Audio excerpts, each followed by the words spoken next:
মাত্র 20 টাকার আইসক্রিম এত মজার, খেতে খেতে আমি একটা প্লেটের হেল্প নিয়েছি। এই হচ্ছে আইসক্রিম, এগুলোর দুধমালাই আইসক্রিম। এই আইসক্রিমটা রিয়েলি আমি অনেকগুলো রিভিউ দেখলাম যে অনেক মজার, সেজন্য আমিও আজকে আইসক্রিমটা নিয়ে আসছি। আর আইসক্রিমটা আজকে ট্রাই করবো যে আসলে আইসক্রিমটা সত্যি কেমন লাগছে খাইতে। আইসক্রিমটা আসলে কিনে নিয়ে আসার সময় এটা গলে গেছে, যেরকম গলে গেছে ওইভাবেই আমি ফ্রিজে রেখে দিয়েছিলাম। আর এই যে ফ্রিজ থেকে বের করার পরে দেখি এই অবস্থা। ট্রাস্ট মি, আমি সত্যি কথা বলছি, এই আইসক্রিমটা যখন আমি ফার্স্ট মুখে দিয়েছি অনেক মজা লাগছে, একদম ফমি ফমি, মানে অনেক ভালো লাগছিল এই আইসক্রিমটা। আর অনেক ঠান্ডা ছিল। আইসক্রিমটা কিছুক্ষণ রেখে দেওয়ার পরে খাওয়া উচিত ছিল, কারণ এত ঠান্ডা আমি আসলে পছন্দ করি না। তারপরও খাচ্ছি আর এটা গলে গলে পড়ছিল, সেজন্য আমি একটা প্লেটের হেল্প নিচ্ছি। আইসক্রিমটার মধ্যে চিনির পরিমাণ, তারপরে মানে এটার সবকিছু মনে হয় যে সবকিছু একদম ঠিকঠাক ছিল আমার কাছে। অনেক আইসক্রিম আছে একদম চিনি দিয়ে ভরাই ফেলে, মুখে দিলেই মানে অনেক মিষ্টি লাগে, সেই আইসক্রিম আমার কাছে একদম ভালো লাগে না। এই আইসক্রিমের একটা মিল্ক মিল্ক একটা স্মেল আসছিল, মানে অনেক ভালো লাগছিল। যেহেতু এটা দুধমালাই আইসক্রিম তো এটা থাকবেই। আমার কাছে আইসক্রিম খেতে অনেক ভালো লাগে। আর এখন দেখতেছি সবাই আইসক্রিমের রিভিউ করে, কেমন কি টেস্ট,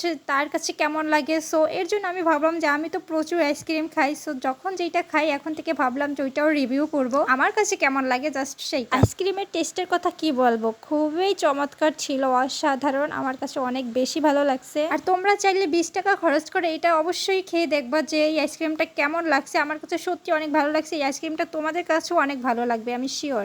কি তোমরা কিনেছো, খেয়েছো, অবশ্যই কমেন্ট করে জানাবে। আইসক্রিমটা 20 টাকা দিয়ে কিনেছিলাম, সত্যি অনেক মজার ছিল। এত কম প্রাইসে এত মজার আইসক্রিম।